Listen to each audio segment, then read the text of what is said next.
संवेदनशील कार्यक्रम है। मुझे बहुत आनंद की अनुभूति हुई आज, क्योंकि ब्लड से जुड़ा हुआ कोई भी विषय उसको सबसे पहले अगर देश या दुनिया में होना चाहिए तो वो इंडियन रेड क्रॉस में होना चाहिए। और इंडियन रेड क्रॉस के अंदर ये थैलेसीमिया का स्क्रीनिंग और काउंसलिंग के लिए सेंटर जो आज प्रारंभ हुआ है, ये अपने आप में हम सबको बहुत संतोष देता है। मैं 25-26 साल पहले जब दिल्ली में स्वास्थ्य मंत्री था तो मुझे ध्यान है कि इस काम को बहुत पैशनेटली हमने थैलेसीमिया की स्क्रीनिंग के काम को शुरू किया था। और मुझे इस बात की खुशी है कि जो 25-26 साल पहले कार्यक्रम जब किया था, सारे दिल्ली का कार्यक्रम जीटीबी हॉस्पिटल में लॉन्च किया था, बहुत बड़ा कार्यक्रम किया था। और उस कार्यक्रम के समय पर भी दीपक चोपड़ा जी जैसे आज यहाँ पे वो पूरे कमिटमेंट के साथ यहाँ पर उपस्थित हैं। ये 26-27 साल पहले ही, शायद it's almost 25 years, probably it was in 96। तो उस कार्यक्रम में भी ये थैलेसीमिक्स इंडिया के साथ पूरी ताकत के साथ खड़े थे, कमिटमेंट के साथ खड़े थे। और लगातार जो थैलेसीमिक्स इंडिया है वो इस विषय को बहुत गहराई से, गंभीरता से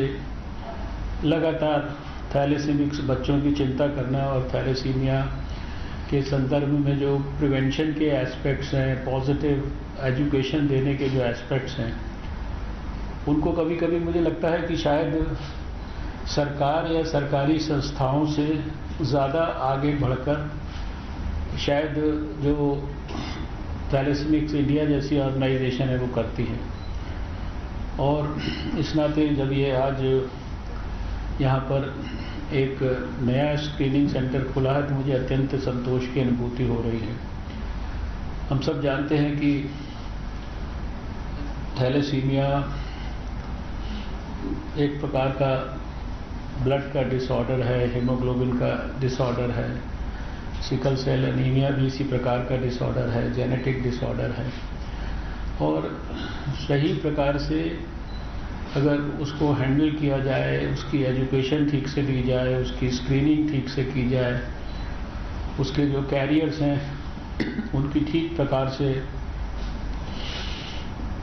जिसे कहते हैं सर्च कर लिया जाए और फिर सर्च करने के बाद सही एडवाइस देके ठीक ढंग से फॉलो अप किया जाए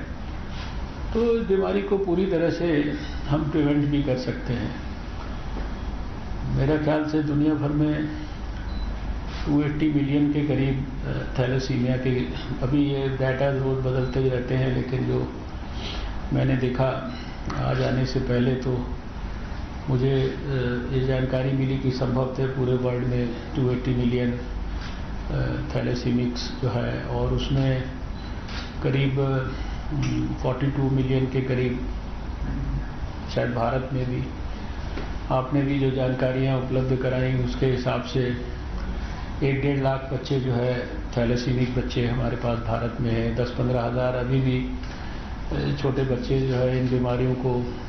साथ में लेकर पैदा हो रहे हैं। लेकिन सही समय पर सही तरह की टेस्टिंग्स इत्यादि करने के बाद और इससे जुड़ी हुई जो जेनेटिक काउंसलिंग है वो करने के बाद हम इन बच्चों को पूरी सहायता कर सकते हैं। यानी ऐसे बच्चे जो ज़िंदगी भर उनको तकलीफ़ होती रहे, यद्यपि ब्लड डिसऑर्डर है, बराबर हम ब्लड ट्रांसफ्यूजन्स देकर और दूसरे जो आयरन किलेशन इत्यादि की टेक्निक्स हैं उनका इस्तेमाल करके बोन मैरो जैसे ट्रांसप्लांट के इलाज हैं, लेकिन हम सब जानते हैं कि वो कितने कठिन भी हैं और कितने एक आम व्यक्ति के लिए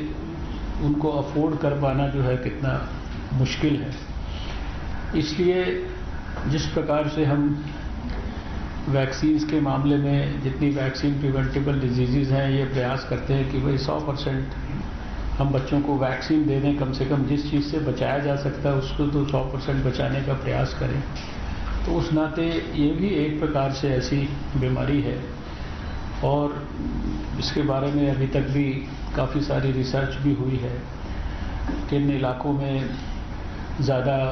एक्सट्रीम साउथ में, वेस्ट में, सेंट्रल इंडिया में या पर्टिकुलर कम्युनिटीज़ में कहाँ कहाँ इसका ज़्यादा प्रेवलेंस है, ये सब चीज़ें भी अभी एस्टैब्लिश हो चुकी हैं। लेकिन इस सब के बावजूद भी अभी चाहे वो फ्रंट स्क्रीनिंग का हो, चाहे वो फ्रंट काउंसलिंग का हो और चाहे वो फ्रंट इससे जुड़ी हुई जो जेनेटिक रिसर्च है इसका हो, ये सारे फ्रंट्स पर अभी यात्रा को और तेज़ी से आगे ले जाने की आवश्यकता है। और मैं ऐसा मानता हूँ कि आपने जैसा कहा कि ये एक गुजरात को छोड़कर शायद पहला एक इंडियन रेड क्रॉस का सेंटर है। अल्टीमेटली इस प्रकार की जो सुविधाएं हैं सारे दूसरी लेबॉर्ट्रीज़ में होती हैं, ब्लड बैंक्स में होती हैं, तो रेड क्रॉस में तो ज़रूर होनी चाहिए।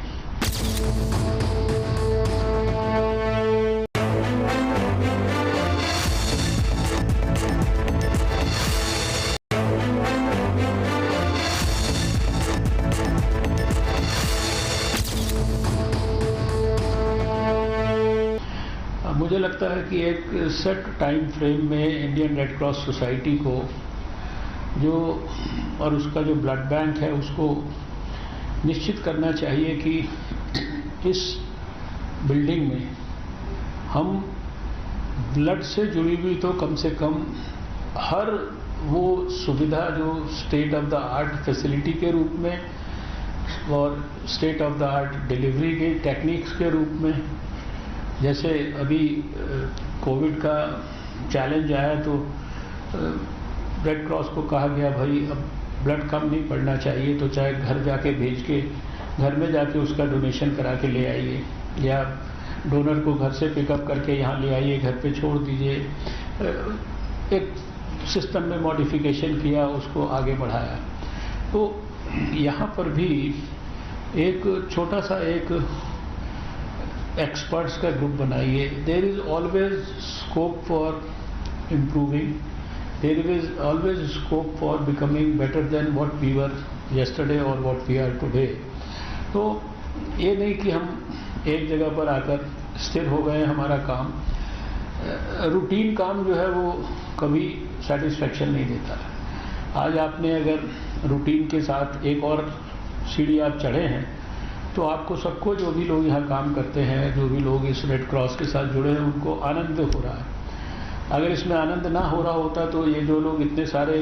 स्क्रीन के ऊपर दिख रहे हैं, दूर दराज अपना काम छोड़ के वो आकर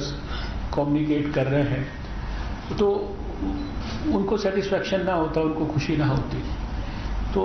पहले हम और भी यहाँ क्या क्या कर सकते हैं, ये जो हमारा आज स्क्रीनिंग का और जो काउंसलिंग का सेंटर है, इसको भी रूटीन एक्टिविटी नहीं, इसको हाईएस्ट लेवल तक कैसे लेके जाना। अध्ययन करिए दुनिया में क्या क्या थैलेसीमिया के लिए होता है, देश में क्या क्या थैलेसीमिया के लिए होता है, उस लेवल तक हमें जाने के लिए और क्या क्या करना है। हो सकता है एक दिन में आप वो सब कुछ ना कर पाएँ, लेकिन 1 महीने में, 6 महीने में, 1 साल में कोई टारगेट तय करके तो हम वो सारी चीज़ें कर सकते हैं। आपको किसी का पैसे के लिए मुंह नहीं देखना है। रेड क्रॉस जो संस्था है, इसको इसकी विश्वसनीयता के कारण, इसकी रेपुटेशन के कारण, इसके लक्ष्य को, उसकी सात्विकता को जानकर लोग यहाँ पर जो है डोनेशंस करते हैं, खुले दिल से, खुले मन से करते हैं। आपके पास जितने प्लान हैं उनसे 100 गुना बड़े प्लान भी बना लें तो लोग 1000 गुना जो है डोनेशन करने के लिए तैयार हो जाएंगे। लेकिन हमको प्रोएक्टिवली डायनेमिक तरीके से नए स्टेप्स आगे किस तरह से लेने हैं, इसके बारे में चिंता करनी होगी। और आपने जैसा कहा कि खाली इसी सेंटर को नहीं, देश के अंदर एक एक करके एक एक ब्लड बैंक को हमें रेड क्रॉस के स्टेट ऑफ द आर्ट बनाना है। खाली हमें अवार्ड देना ये तो ठीक है, एनकरेज करने के लिए बहुत ज़रूरी है, लेकिन ये जो हमारे, शायद मैंने उस समय जब इसकी मीटिंग हुई थी गवर्निंग बॉडी की और रीजनल लोगों के साथ भी अभी जब जनरल बॉडी की मीटिंग की थी तब भी सबको कहा था कि अपने अपने क्षेत्र में अपने अपने स्टेट्स में असेस करिए उसका एक प्रकार से अभी तक जो कुछ भी हमने अचीव किया है, क्या पाया है, क्या खोया है, क्या और प्राप्त कर सकते हैं, इसका अध्ययन करिए और नए नए डायनामिक प्लान्स बनाइए। आप सब जो मेरे को सामने स्क्रीन पे दिख रहे हैं अपने अपने क्षेत्र के लिए डायनामिक प्रोग्राम्स बनाइए और अपने अपने क्षेत्र की जो रेड क्रॉस की एक्टिविटीज़ और उसमें जो विशेषकर ब्लड बैंक की एक्टिविटीज़ हैं, अभी ये भले ही कई सालों के बाद यहाँ पे सेंटर में ये हमने एक्टिविटी शुरू की है। अब ये देखिए कोई ये एक्टिविटी ऐसी एक्टिविटी नहीं है कि इसको स्टार्ट होने के लिए इतने साल हमें प्रतीक्षा करनी पड़ती। कुछ आपने स्टेट ऑफ द आर्ट मशीनें लगाई हैं, कुछ अपने लोगों को आपने थोड़ा फोकस्ड वे में ट्रेनिंग दी है, इतना ही तो है। अब इसके बाद इसकी सफलता के लिए सारे जगह पे आपको सही जगह से लोगों को, बाकी जगह पर इतना काम होता है आपको इतना टारगेट करना पड़ेगा, बाकी लोग इतने ग्रुप के ऊपर काम करते हैं, आपको अपना जो डायमेंशन है या जो स्कोप है, दायरा है, उसको आपको और अधिक बढ़ाना पड़ेगा। स्कूल में जाना है, कॉलेज में जाना है, यंग लोगों को बताना है, मदर्स के लिए बढ़ना है आगे, जेनेटिक्स के लोगों के साथ। अब जेनेटिक्स के फील्ड में भी बहुत सारी रिसर्च हो रही है, जो भी दुनिया में लेटेस्ट रिसर्च होती है उसका लाभ जो है हमारे हर थैलेसीमिक बच्चे को मिलना चाहिए। खाली उनको हमने ब्लड दे दिया, हर महीने डोनेशन में वो आए, और जैसा मुझे पता लगा कि दिल्ली में जितने भी हमारे थैलेसीमिक्स हैं उसमें बच्चों में आधे से ज़्यादा बच्चों को जो है रेड क्रॉस हमारे यहाँ से ब्लड मिलता है। लेकिन इसके अलावा भी क्या नया कुछ हो रहा है, उससे इन बच्चों को हमें क्या हम और बेहतर इनके लिए कर सकते हैं, कैसे इनकी लाइफ को और स्मूथ बना सकते हैं, कैसे इनके जो कोई भी जैसे रिस्क होते हैं किसी भी तरीके के, अब आप आयरन का कीलेशन करते हैं, सब करते हैं, इसलिए करते हैं बार बार ब्लड देते हैं, दूसरी चीज़ें होती हैं, कई किस्म के कोई डिसऑर्डर्स वगैरह होते हैं, कोई स्प्लीनिक और ये वो, तो हर एक चीज़ में मैं समझता हूँ कि अब इतनी रिसर्च, इतनी एडवांसमेंट सर्विसेज में वर्ल्ड ओवर हो रही हैं कि we have to keep ourselves updated with the latest, और वो लेटेस्ट से अपडेटेड रहते रहते उसका लाभ हमें हर बच्चे तक पहुंचाना है, हर माँ तक पहुंचाना है, हर सोसाइटी के यंग लड़के लड़की तक पहुंचाना है, ताकि इसको हम प्रिवेंशन के माध्यम से इतना बड़ा आंदोलन विकसित कर पाएँ कि हम इसके कारण जो तकलीफ है वो बिल्कुल ज़ीरो लेवल पर ले आए। ये मुझे लगता है कि एक नए मन के भाव से हमें आगे बढ़ना चाहिए।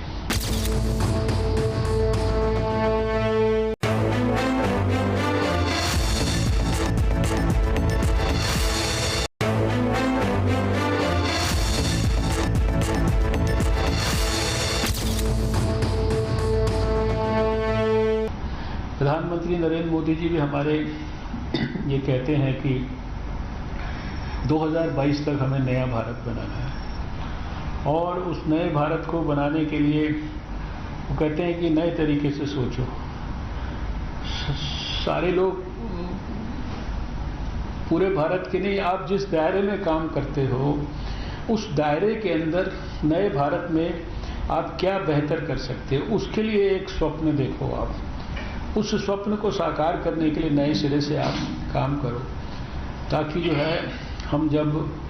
ये 2022 में 75वीं जो 75 साल पूरे होने पर जब आज़ादी के मनाएं, तो एक नया भारत देश के लोगों को डिलीवर कर सकें। तो अपने अपने दायरे में हमारे लिए अपने अपने लक्ष्य निर्धारित होने चाहिए। इस रेड क्रॉस में भी इसी बात पर ब्रेनस्टॉर्मिंग होना चाहिए कि 2022 में जब भारत नया भारत डिलीवर करेगा तो रेड क्रॉस का नया स्वरूप क्या होगा, रेड क्रॉस के ब्लड बैंक्स का नया स्वरूप क्या होगा, थैलेसीमिक बच्चों के लिए आज जो रेड क्रॉस करने की कोशिश कर रहा है उसमें और नया वैल्यू एडिशन क्या होगा, बच्चों की क्वालिटी ऑफ लाइफ उनकी कैसे हम इम्प्रूव करेंगे, कैसे उनके चेहरे पे और ज़्यादा खुशी वापस लेकर आएंगे, कैसे उनके पेरेंट्स को हम और अच्छी तरह से सपोर्ट करेंगे। तो इन सब चीज़ों के ऊपर अगर ऐसे मौक़ों पर नए ऊर्जा और नए उत्साह के साथ हम यहाँ से नए संकल्प लेकर जाएं। बहुत भावुक होकर 2017 के अंदर शाम को 6 बजे प्रधानमंत्री नरेंद्र मोदी जी के उस भाषण के अंदर मैंने अपने कानों से सुना, जब उन्होंने कहा कि इमेजिन करो कि अभी 1942 है। ये 2017 में उन्होंने भाषण दिया था शाम को हमारे पार्टी हेडक्वार्टर्स पर, और कहा कि इमेजिन करो कि ये 1942 है और जैसे 1942 में भारत छोड़ो का आंदोलन हो रहा था अंग्रेज़ों के लिए और 5 साल के बाद हमको आज़ादी मिली, ऐसे ही अभी 2017 में उन्होंने सबको सपना दिखाया था कि 5 साल के बाद हमारे 75 साल होंगे, तो उस समय के नए भारत को बनाने के लिए हम सब काम करें। तो मैं आज इतना ही कहूँगा कि हम सब आपके साथ इतने सारी टीम है, इतने सारे लोग हैं और इतने सारे समर्पित लोग हैं जो सारे देश में अलग अलग स्थानों पे काम कर रहे हैं। जो लोग यहाँ फिजिकली हमारे साथ नहीं हैं लेकिन सामने हमारे हैं, मैं आप सबसे भी यही कहूँगा कि उस नए भारत के अंदर आपके स्टेट में रेड क्रॉस की क्या एक्टिविटीज़ होंगी, कहीं इधर उधर देखने समझने की ज़रूरत नहीं। खुद निर्णय करिए, खुद ब्रेनस्टॉर्मिंग करिए, खुद उसके लिए लक्ष्य तय करिए और खुद उनके ऊपर काम करना शुरू कर दीजिए। और मुझे पूरा विश्वास है कि जब सब लोग मिलकर काम करेंगे तो जो काम शायद 73 साल में हम लोग रेड क्रॉस के लिए ना कर पाए हों, हो सकता है वो सब आपकी सामूहिक ऊर्जा से अगले 2 साल में हम करके दिखा दें। और सारे दुनिया में इंटरनेशनल रेड क्रॉस के सामने भी जो भारत का रेड क्रॉस का जो उदाहरण है वो सबसे उत्कृष्ट उदाहरण हो और उस उदाहरण को इम्यूलेट करने के लिए सारे दुनिया के लोग बोलें कि जो भारत में हो रहा है वैसे हमको करना है अपने देश में। That is the target that I want each one of you to set for ourselves, for our Red Cross and for our country. आज आप सब लोग यहाँ आए हैं, मेरे साथ जुड़े हैं, मैं हृदय से आप सबका बहुत बहुत धन्यवाद करता हूँ। जो थैलेसीमिक्स बच्चे और खासकर वो बच्चे ने जिसने चित्र बना के मुझे दिया, मैं उसका विशेष रूप से धन्यवाद करता हूँ। सभी थैलेसीमिक्स बच्चों के बेहतर स्वास्थ्य के लिए कामना करता हूँ और भगवान से प्रार्थना करता हूँ। धन्यवाद।